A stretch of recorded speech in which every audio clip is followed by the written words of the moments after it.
کر لوں گا، سارے بندوں اجمعین سب کو اغوا کر لوں گا میں، الا عبادک منہم المخلصین، سوائے مخلصین کے۔ ہاں ہیکر خود بتا رہا ہے کہ کچھ سسٹم ایسے ہیں جن کو میں ہیک نہیں کر سکتا، یہی ہے نا۔ میں نے ایک جگہ مثال دی، میں نے کہا اگر کوئی سوئس بینک کے اکاؤنٹ کو ہیک کرنے کا دعویٰ کر دے، ہاں ہمارے غریبوں کے بینک کو ہیک کرنے کا فائدہ بھی کوئی نہیں ہوگا۔ ہیکر ایسے ہی ہونا چاہیے جو سوئس بینک کو جا کر ہیک کرے، کوئی فائدہ اس کو وہاں پر ہوگا، اور کر دے تو بہتوں کا فائدہ ہو جائے گا۔ فتویٰ تو دے نہیں سکتا، لیکن اتنا یقین رکھ سکتا ہوں کہ جس نے بھی سوئس بینک کا اکاؤنٹ ہیک کیا اسے ثواب ملے گا۔ وہ جتنا وہاں رکھا ہوا ہے وہ ساری عوام کے پیسے ہیں، ان میں سے کسی کا بھی نہیں ہے۔ لہذا اب اگر سوئس بینک کا کوئی اکاؤنٹ ہیک کرنے کی بات کرے تو کیا ہوگا؟ لازمہ تو سیکیورٹی سخت ہو جائے گی۔ لیکن اگر ہیکر ہی یہ کہہ دے کہ بھئی کچھ اکاؤنٹ ایسے ہیں سوئس بینک کے جنہیں میں ہیک نہیں کر سکتا، ہاں ایسی مثال کے طور پہ کہہ دوں، وہ کہے جی 14 اکاؤنٹ ایسے ہیں جنہیں میں ہیک نہیں کر سکتا، تو کیا ہوگا؟ یہ سارے ڈاکو مل کے بھی وہ 14 آدمی ڈھونڈیں گے، کہیں گے بھئی وہ 14 کون ہیں کہ جن کے یہ بھی ہیکر، اتنا بڑا ہیکر یہ بھی ہیک نہیں کر سکتا، تو وہ اپنے مال کو وہیں پر محفوظ پائیں گے نا۔ تو بھائی اتنی ہی سی تو بات ہے۔ اس نے کہا میں صراط مستقیم پر آنے والے سب کو ہیک کر لوں گا، الا عبادک منہم المخلصین، لیکن کچھ مخلصین ایسے ہیں جن کو میں ہیک۔ اب آپ نماز میں کھڑے ہوئے اور آپ نے کہا اہدنا الصراط المستقیم، پروردگار مجھے صراط مستقیم پر قائم رکھ، ساتھ ساتھ کیا کہا آپ نے؟ صراط الذین انعمت علیہم غیر المغضوب علیہم ولا الضالین، جیسے ہی آپ نے کہا کہ مجھے ان کے راستے پر چلا کہ جن پر تو نے نعمت نازل کی، تو صرف نعمت نازل نہیں، بعض لوگ شبہات پیدا کر دیتے ہیں، اور وہ شبہات پیدا کرنے کے بعد کیا کہتے ہیں؟ وہ کہتے ہیں کہ بھئی اللہ تعالیٰ نے کہا یہاں پہ صراط الذین انعمت علیہم، اور پھر سورہ مبارکہ بقرہ کی 40 نمبر آیت میں اللہ تعالیٰ نے بنی اسرائیل کو کہا اذکروا نعمتی التی انعمت علیکم، اے بنی اسرائیل میری نعمت کو یاد کرو جو میں نے تمہارے پر دی۔ تو انعمت علیہم کون ہوئے؟ بنی اسرائیل۔ قبلہ قرآن آگے بھی تو پڑھو، آدھا قرآن پڑھو گے تو ایسے ہی ہوگا۔ اللہ نے صرف یہ نہیں کہا انعمت علیہم، بلکہ کیا کہا؟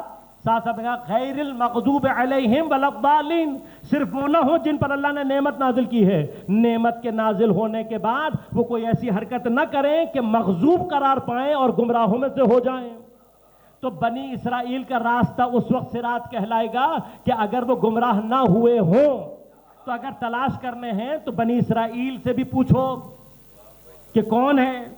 ہاں قرآن پورا پڑھو تو تمہارے بزرگوار شیطان تمہیں خود بتائیں گے کہ وہ بنی اسرائیل نہیں ہیں، وہ ہیں کہ جن کو خود وہ کہہ رہا ہے الا منہم عبادک المخلصین، صرف وہ بندے کہ جن کو تو نے خود پاک کیا ہے۔ اس لیے کہ مخلص اسے کہتے ہیں جو پاک ہو، مخلص اس میں مفعول ہے، اس کا معنی یہ جنہیں تو نے پاک کیا ہے۔ تو اب اگر وہ ڈھونڈنے ہیں کہ جو مخلص ہیں، وہ ڈھونڈنے ہیں جو غیر المغضوب ہیں، وہ ڈھونڈنے ہیں جو کبھی گمراہ ہونے والے نہیں ہیں، تو خود قرآن سے پوچھو۔ قرآن انعمت علیہم کے بعد جب تعارف کراتا ہے کہ کس کو اللہ نے پاک کیا، تو فرماتا ہے انما یرید اللہ لیذھب عنکم الرجس اہل البیت ویطہرکم تطہیرا۔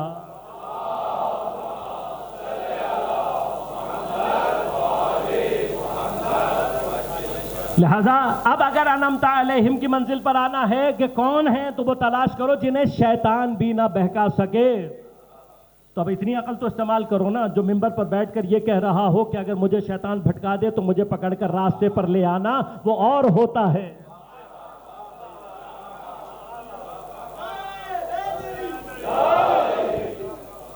لہذا جانے من مرحلہ کیا ہے؟ مرحلہ ہے اس کنیکٹیوٹی کا، لہذا غور کیجئے گا، چونکہ شیطان خود یہ کہہ رہا ہے کہ میں صراط سے لوگوں کو اغوا کروں گا، تو کیسے کرے گا؟ بوریاں لے کر آئے گا، بندے بوریوں میں ڈال کے لے کے جائے گا۔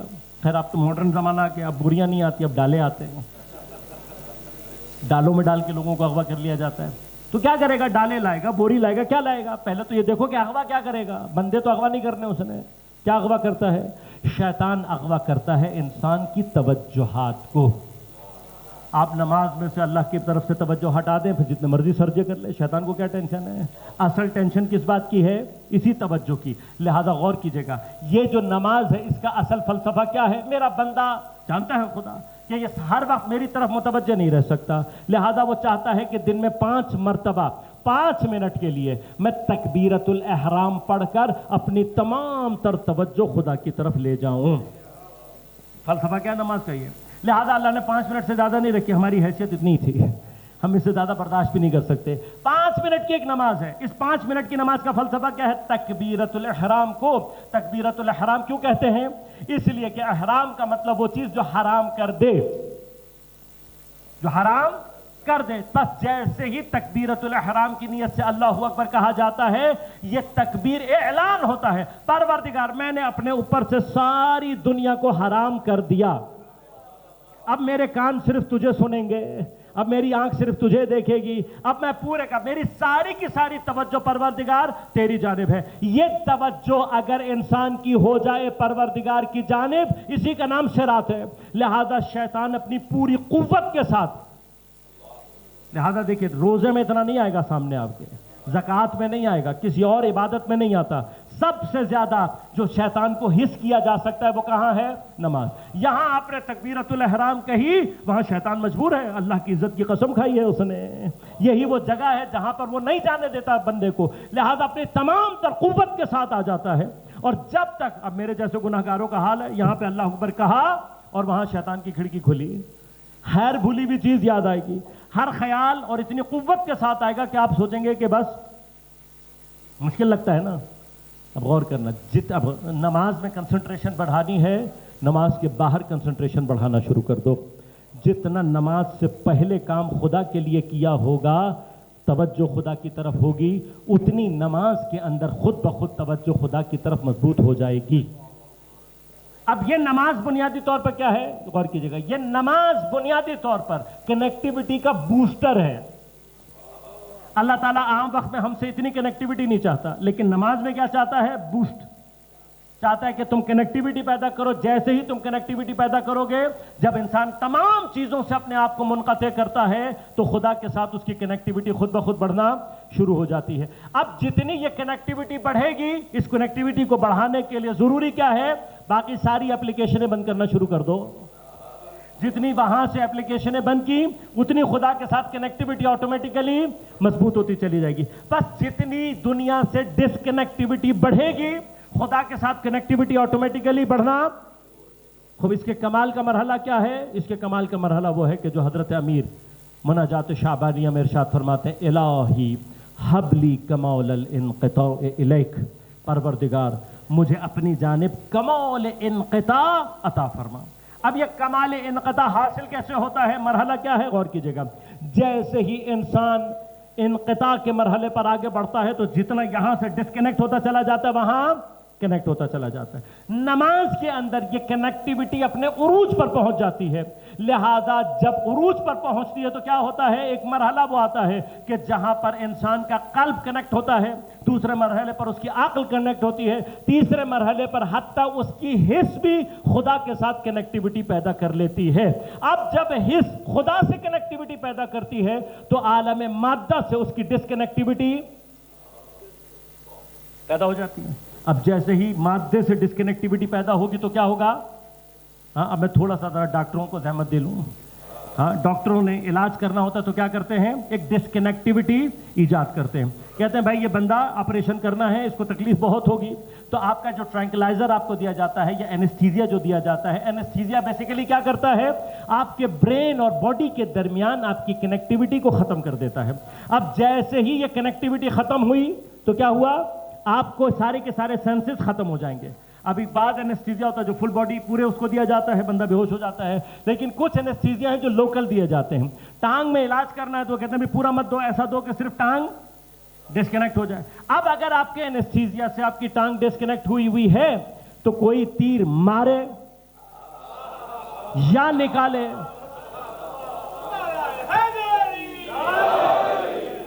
درد نہیں ہوگا. بھائی میں اور آپ محتاج ہیں اینستھیزیا کے, جو اس مقام پر پہنچ جائے کہ جب وہ نماز میں خدا کے حضور کھڑا ہو, اس کا پورا وجود دنیا سے ڈسکنیکٹیوٹی حاصل کر کے خدا سے کنیکٹیوٹی پیدا کر لے.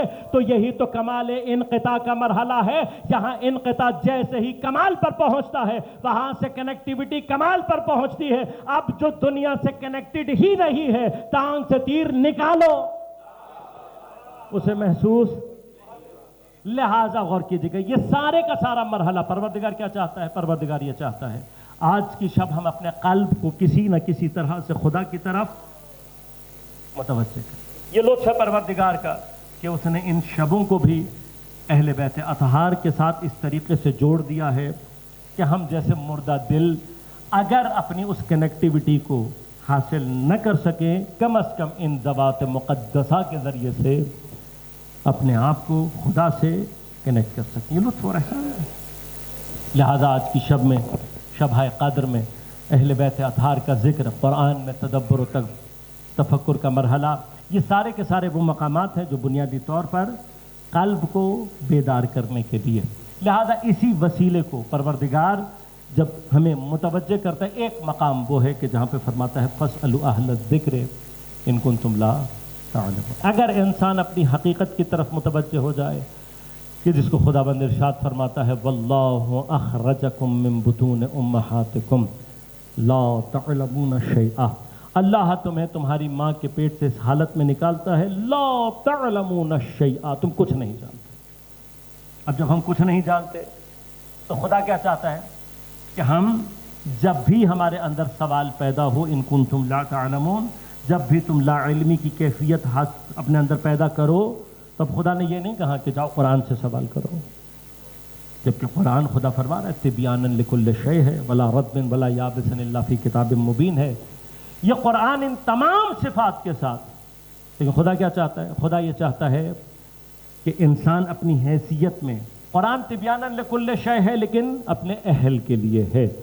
لہذا قرآن کافی ہے لیکن صرف اپنے اہل کے لیے، نا اہل کے لیے قرآن کافی. لہذا قرآن نا اہل کو جواب نہیں دیتا. نا اہل کے لیے خدا کیا کہتا ہے فَاسْأَلُوا أَهْلَ الذِّكْرِ إِن كُنتُمْ لَا تَعْلَمُونَ. اگر تمہارے اندر سوال پیدا ہوا تو قرآن سے نہیں اہل قرآن سے سوال کرو، جواب تمہیں ہو. اسی کا نام وسیلہ، اسی کا نام توسل. آج کی شب میں بھی اہم ترین مرحلہ یہی توسل. لیکن سب سے پہلے انسان کو اس مرحلہ سیر الی اللہ ہمیں جس چیز کو اپنے اندر ایجاد کر رہا ہے وہ کیا ہے؟ اپنی خواہشات، اپنی لذات سے، دنیا کی ان تمام چیزوں سے ایک انقطاع کی کیفیت. لہذا خدا اس انقطاع کے مرحلے میں بھی کہیں نہ کہیں ہمیں آزماتا رہتا ہے. لہذا یہ بہت چھوٹی سی آزمائش ہے جو اس وقت غزہ اور فلسطین میں ہو رہی ہے. اتنی قتل و غارت گری دیکھنے کے باوجود، اتنا وحشیانہ سلوک دیکھنے کے باوجود اگر کوئی ایک اسرائیلی پروڈکٹ کا بائیکاٹ نہیں کر سکتا،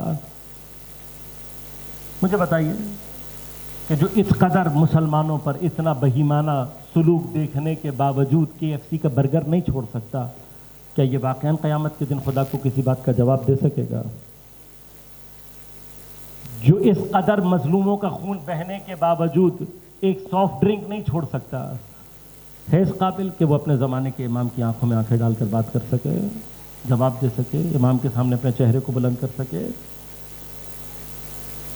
اس وقت جتنا بھی ہمارا بیہیویئر، یہ یاد رکھیے گا، یہ سارے کا سارا جتنا بھی بیہیویئر ہے ہمارا، یہ خدا کے نزدیک سوال ہوگا.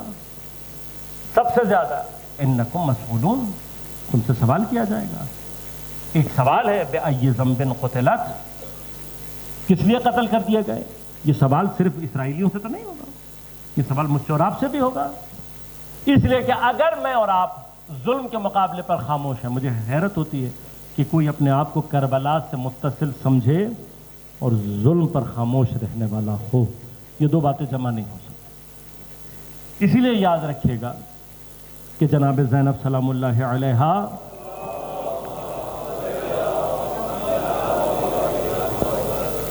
جس وقت میری بیوی کوفے کے بازار میں پہنچی ہے نا، تو میری بیوی نے اپنی ولایت کا اظہار کیا ہے. یہ ولایت کا اظہار کیوں کیا ہے؟ تاکہ مجھ جیسے اور آپ جیسوں کو یہ بتا سکے کہ علی کی بیٹی کیا کر سکتی تھی. لہذا تاریخ ہے، حتی اہل سنت نے، مورخین نے اس کو نقل کیا ہے. فرمایا کہ جب کوفے کے بازار میں شور بہت تھا نا، لوگ ہنس بھی رہے تھے، قہقہے بھی لگا رہے تھے، ڈھول بھی بج رہے تھے. اس ساری کیفیت کے دوران علی کی بیٹی نے جب ایک مرتبہ کہا نا اسکتو یا ایھا الناس، اے لوگوں خاموش ہو جاؤ، تو یہ امر ولائی تھا بی بی کا. لوگوں کے گلوں میں ان کی آوازیں دب گئیں. کہا لیکن ایسا امر ولائی تھا کہ اس کتو میں جب کہا، حالانکہ لوگوں کو کہا ہے، لیکن حتیٰ جانوروں کی آوازیں ان کے گلے میں دب گئیں، بلکہ بعض نے فرمایا کہ حتیٰ جانوروں کے گلے میں لٹکی ہوئی گھنٹیوں کی آوازیں دب گئیں۔ ایک امر ولائی ہے جو انسانوں پر بھی، حیوانات پر بھی، حتیٰ جمادات کے اوپر تصرف کر رہا ہے، اور جب ساکت ہو گئے سب تو بی بی نے خطبہ دیا۔ کبھی خدا توفیق دے تو اس خطبے کی شرح آپ کی خدمت میں پیش کروں تاکہ ہمیں پتہ تو لگے کہ بی بی کیسے لوگوں سے مخاطب تھے۔ لیکن وہاں پر ایک بہت بڑی تعداد جو اہل بیت کو اسیر اس حالت میں دیکھ کر رو رہے تھے، ان کو مخاطب کیا، کہا اتبکون اخی، کیا تم میرے بھائی کو روتے ہو؟ اور اس کے بعد بی بی نے فرمایا خدا کرے تمہارا یہ رونا کبھی کم نہ ہو، اور تمہاری یہ آنکھیں کبھی بھی ان کا گریہ نالہ و فریاد خدا کرے یہ کبھی بھی نہ تھمے۔ کیوں؟ دعا دی ہے بی بی نے، کس کو دی ہے؟ روتے ہوئے لوگوں۔ کون ہیں یہ جو رو رہے ہیں؟ یہ وہ لوگ ہیں کہ جو اہل بیت کی مظلومیت پر رو تو رہے ہیں لیکن اہل بیت کی نصرت کے لیے اقدام نہیں کر رہے۔ سامنے زمانے کا امام زنجیروں میں بندھا ہو، نبی کی بیٹیاں سر برہنہ، نبی کے بچے رومی اور شامی قیدیوں کی طرح سے اسیر کر کے کھڑے کر دیا جائیں اور کوئی صرف روتا رہے۔ تو جناب زینب نے خط بطلان کھینچا ہے، جدا کیا ہے اس رونے کو جو کہ دعائے جناب سیدہ ہے اور اس رونے کو کہ جو بد دعائے ثانی زہرا ہے۔ لہذا ہر وہ آنسو کہ جو نصرت امام سے، نصرت مظلومین سے خالی ہو، وہ اہل بیت اطہار کو نہیں چاہیے، وہ خدا کو۔ لہذا کوئی کربلا میں جناب علی اصغر سے واقف ہو اور فلسطین کے بچوں کی ادھڑی ہوئی لاشوں پر خاموش رہ جائے، جو جناب سکینہ کی مظلومیت سے واقف ہو اور فلسطین کی بچیوں کے اوپر ظلم پر خاموش رہ جائے، یہ نہیں ہو سکتا۔ لہذا ہماری اور آپ کی ذمہ داری، مجھے باقی مسلمانوں سے کوئی لینا دینا نہیں ہے، لیکن جو حسینی اور کربلا شناس ہے اس کا وظیفہ آج مختلف ہے۔ جاتا ہوا امام جس کی آج ہم عزا میں یہاں پر بیٹھے ہوئے ہیں، 19 ماہ مبارک رمضان کی صبح اشکل اشقیاء پیغمبر اکرم صلی اللہ علیہ وآلہ وسلم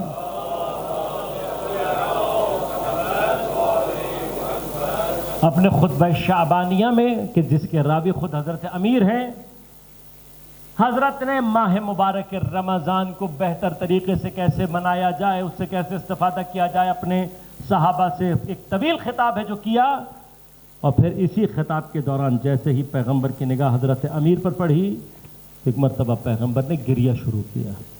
حضرت امیر کہتے ہیں کہ میں نے پیغمبر سے پوچھا، یا اللہ کے نبی آپ کو کس چیز نے رلایا؟ تو آپ نے روتے ہوئے کہا، یا علی گویا میں دیکھ رہا ہوں حالت نماز میں اشق الاشقیہ تجھے تیرے اپنے خون میں غلطاں کرے گا۔ میں دیکھ رہا ہوں کہ تیرے اپنے خون سے تیری داڑھی کو خضاب کر دیا۔ 19 ماہ رمضان کو اشق الاشقیہ نے پیغمبر کی اس خبر کو سچ کر کے دکھا دیا۔ علی کی مظلومیت کی ابتدا نہیں ہے عزیزوں، یہ انتہا ہے۔ یہ وہ مراحل ہیں کہ جہاں پر حضرت امیر کی مصیبت اب ختم ہونے کے مرحلے میں۔ میرا مولا اول مظلوم کائنات ہے۔ 19 رمضان کی صبح نہیں، اول مظلوم کائنات علی شروع ہوا ہے پیغمبر کی شہادت کے بعد سے، اس لیے کہ اس مرحلے میں جو میرے مولا نے مصائب دیکھے ہیں واقعاً شاید ہی کسی معصوم کو دیکھنا۔ لہذا مولا کائنات کے لیے آسان تو نہیں ہے کہ کائنات کا سب سے بڑا حق امامت غصب کر لیا جائے اور علی اپنے گھر میں بیٹھنے پر مجبور ہو جائیں۔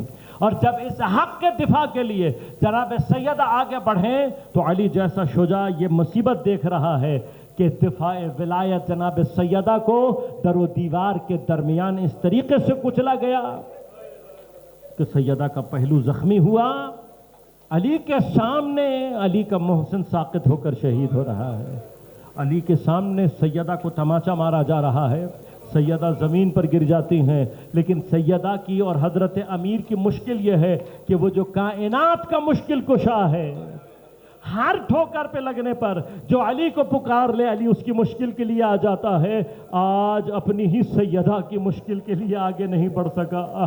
سیدہ آج کائنات کے مشکل کشا کو اپنی مدد کے لیے نہیں پکار سکی. ایک مرتبہ رو کر کہا یا فضا خذینی، اے فضا آ کر مجھے سنبھال، میرا محسن شہید ہو گیا.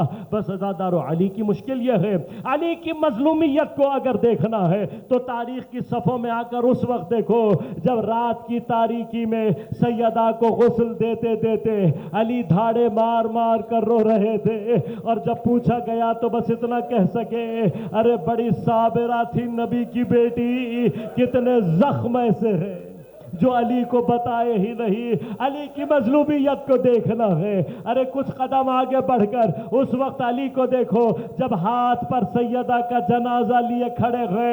ایک مرتبہ جب قبر کو دیکھا علی دھاڑے مار مار کر دوبارہ روئے ہیں، لیکن قبر کے پاس پہنچ کر علی اتنا روئے ہیں کہ علی کے سامنے کی زمین تر ہو گئی. بس اس عالم نے ایک مرتبہ قبر سے دو ہاتھوں کو برآمد ہوتے ہوئے دیکھا. علی نے ہاتھوں کو پہچان کر ایک مرتبہ سلام کر کے کہا السلام علیک یا رسول اللہ، اے اللہ کے رسول آپ پر سلام ہو علی کا. پر روتے ہوئے علی یہ کہہ رہے ہیں یا رسول اللہ جو امانت آپ نے علی کو دی تھی علی واپس کرنے آیا ہے، لیکن علی کی مظلومیت یہ ہے جب آپ سے امانت لی تھی تو سالم تھی، آج جب علی دینے آیا ہے تو جگہ جگہ سے ٹوٹی ہوئی. سیدہ سہارا ہے امیر کا، یہ سہارا ٹوٹا ہے علی کا. علی اسی لیے اپنی ساری زندگی سینے تک اپنے آپ کو کنویں میں ڈال کر روتے رہے ہیں. لیکن عزیزوں جب ایک مرحلہ یہ آیا کہ سر پر ضربت لگی ہے، علی نے آہ نہیں کی ہے بلکہ بس اتنا کہا فزت ورب الکعبہ، رب کعبہ کی قسم علی کامیاب ہو گیا. بس عزادارو روایات کہتی ہے علی کے سر پہ ضربت لگی، امام حسن مجتبیٰ نے نماز کو مکمل کرایا. نماز کو مکمل کرا کے فوراً اپنے بابا کو آغوش میں لیا، ایک رومال سے حضرت کی پیشانی کو باندھا. لیکن جب حضرت کے چہرے اقدس کو خون میں غلطاں دیکھا امام حسن مجتبیٰ نے گریہ شروع کیا. ارے جیسے ہی حضرت کے چہرے پر امام کے آنسو گرے گئے، حضرت امیر نے ایک مرتبہ آنکھ کھول کر امام حسن مجتبیٰ کو دیکھا. ارے نبی کے بیٹے کو روتا ہوا دیکھ کر علی ایک مرتبہ تسلی دے رہے ہیں میرے بیٹے حسن گریہ نہ کرو، گریہ مت کرو. اے حسن میں دیکھ رہا ہوں تمام جماعت انبیاء آ چکے ہیں، میں دیکھ رہا ہوں پیغمبر آئے ہیں، میں دیکھ رہا ہوں سیدہ آئی ہوئی ہے. عزاداروں مجھے سمجھ میں باقی انسان کبھی غور کرے، مجھے نہیں پتا یہ تسلی آج علی نبی کے بیٹے کو دے رہے ہیں، لیکن ایک علی یہ اکبر وہ ہے جو حسین کی آغوش میں ہے. مجھے نہیں پتا علی اصغر کے دل، علی اکبر کے دل میں کیا بات تھی، بس شاید یہ بات رہی ہو ابھی کچھ دیر پہلے میں نے اپنے بابا سے 2 گھونٹ پانی مانگا تھا لیکن میرا بابا مجھے پانی نہ پلا سکا. شاید بابا کے دل میں یہ بات رہ جائے. مجھے علی کے الفاظ یاد آ رہے ہیں، وہاں علی اکبر کے الفاظ دیکھتا ہوں باپ کی آغوش میں ہے. ارے نو کے سنا حضرت کے ہاتھ میں ہے، دوسرا ہاتھ علی اکبر کے سینے پر ہے. علی اکبر کیا کہہ رہے ہیں؟ بابا میں پیغمبر کو دیکھ رہا ہوں، میں علی مرتضیٰ کو دیکھ رہا ہوں، میں جناب سیدہ کو دیکھ رہا ہوں، ہاتھوں میں کوثر کے جام لیے ہیں. علی تسلی دے رہے ہیں. راوی کہتے ہیں ادھر سے جب امام حسین آگے بڑھے اور ایک مرتبہ نگاہ بابا کے چہرے پر پڑی، ایک مرتبہ امام حسین نے بھی رونا شروع کیا. لیکن تاریخ کہتی ہے تھوڑی سی مدت میں امام حسین نے اتنا شدید گریہ کیا کہ حضرت کی پلکیں ٹوٹنے لگی. مجھے نہیں معلوم کہ حسین کے اس گریہ کی کیفیت کیا ہے۔ یہ حسین علی اکبر کی لاش پر بھی رویا ہے، یہ حسین قاسم کی لاش پر بھی رویا ہے، یہ حسین عباس کے لاشے پر بھی رویا ہے، لیکن جب کائنات کے امیر کو دیکھا اتنی شدت سے روئے ہیں کہ آنکھوں کی پلکیں ٹوٹنے لگی۔ ایک مرتبہ امام نے پھر اپنے حسین کو بھی چپ کرایا، نبی کا بیٹا ہے، ایک مرتبہ کہے میرے حسین گریہ مت کرو، تسلی رکھو، سارے بیٹوں کو تسلی دیتے رہے۔ لیکن راوی کہتے ہیں جب بیٹے گلیم میں لے کر گھر میں آئے، گھر میں داخل ہوتے ہی امام نے فرمایا مجھے میرے مصلی پر لے جاؤ۔ جہاں امام نماز پڑھتے تھے وہاں بستر لگا کر امام کو لٹایا گیا، بس جیسے ہی امام کو لٹا کر امام کے بیٹے پیچھے ہٹے ہیں، بیٹیاں ایک مرتبہ روتی ہوئی آگے بڑھی ہیں۔ ارے ایک مرتبہ روتی ہوئی بیٹیاں آ کر علی سے لپٹ کر رونا شروع کیا۔ اب جب زینب کبریٰ نے رونا شروع کیا، وہ علی جو بیٹوں کو چپ کرا رہے تھے، اب جو زینب کو روتا ہوا دیکھا، علی بھی دھاڑے مار مار کر رونے لگے۔ میں کہوں گا یا علی، آج زینب کا رونا نہیں دیکھا گیا۔ ارے جب کربلا میں 11 محرم کی صبح حسین کے پامال لاشے پر زینب رو رہی ہوگی۔ پس عزادارو، میرے مولا نے یہ کیفیت گزاری ہے، 2 دن زہر اور تلوار کے اثر میں تڑپتے تڑپتے گزارے ہیں، لیکن جاتے جاتے اپنے بیٹوں کو وصیت کر رہا ہے میرا امام، کونا للمظلوم عونا وللظالم خصما، اے میرے بیٹوں ظالم کے دشمن رہنا، مظلوم کے مددگار رہنا۔ بس جیسے جیسے امام کی کیفیت موت کی طرف جا رہی ہے، شہادت کی طرف جا رہی ہے، امام کی وصیتوں کی کیفیت تبدیل ہوتی جا رہی ہے۔ ایک وقت وہ آیا کہ جب امام پر غشی کے دورانیے بڑھنے لگے، اور جب امام نے محسوس کیا کہ اب وقت کم ہے، امام کی وصیتیں تبدیل ہوئی۔ ایک وقت وہ آیا کہ جب امام نے امام حسن مجتبیٰ کو اپنے وارث کے طور پر متعارف کرا کر سارے بچوں کو امام حسن کے حوالے کرنا شروع کیا، راوی کہتے ہیں کہ تقریباً ساری اولاد کو امام حسن کے حوالے کر دیا، لیکن ام البنین کا عباس ابھی باقی تھا۔ ایک مرتبہ حضرت پر دوبارہ غشی طاری ہوئی، بس عزادارو غشی اتنی طولانی ہوئی کہ جناب ام البنین کے دل ایک مرتبہ تڑپنے لگا۔ یہاں ام البنین کے چہرے سے آنسو جاری ہوئے، وہاں کائنات کے امیر نے آنکھ کھولی، اور ایک مرتبہ آنکھ کھولتے ہی جیسے ہی ام البنین کے چہرے پر نگاہ پڑی، فوراً سمجھ گئے۔ ایک مرتبہ آواز دے کر کہا میرا عباس کہاں ہے؟ جیسے ہی جناب عباس آئے، حضرت کے ہاتھ کو پکڑ کر امام حسین کے ہاتھ میں رکھا، کہا عباس تجھے حسین کے حوالے کر کے جا رہا ہوں۔ راوی کہتے ہیں اس کے بعد اپنے عباس کو سینے سے لگا کر امام نے کان میں کچھ کہا، کسی کو نہیں معلوم امام نے کیا کہا، لیکن جو کہا اس کا پتہ اس وقت چلا جب کربلا میں عباس پانی میں اترے، مشکیزے کو بھرا، پانی کو چلو میں لے کر چہرے تک لا کر عباس نے پانی پھینک دیا۔ علماء کہتے ہیں کہ شاید علی نے وصیت کی تھی عباس عاشور کے دن اگر پانی پر پہنچ جائے، جب تک حسین پیاسا رہے علی کا بیٹا پانی نہ پی۔ بابا کی وصیت کو پورا کر دیا، عباس پیاسا چلا گیا۔ یہاں پر جب غشی طولانی ہوئی، ایک مرتبہ جناب زینب کو دیکھ کر تشویش ہوئی، تڑپ کر کہا بھائی حسن ذرا بابا کو تو دیکھو۔ امام حسن آگے بڑھے، بابا کی نبض پر ہاتھ رکھا، امامہ زمین پر اتار کے رکھا، رو کر کہتے ہیں واہ مصیبتا واہ علی جا، ارے کائنات کا امیر دنیا سے چلا گیا۔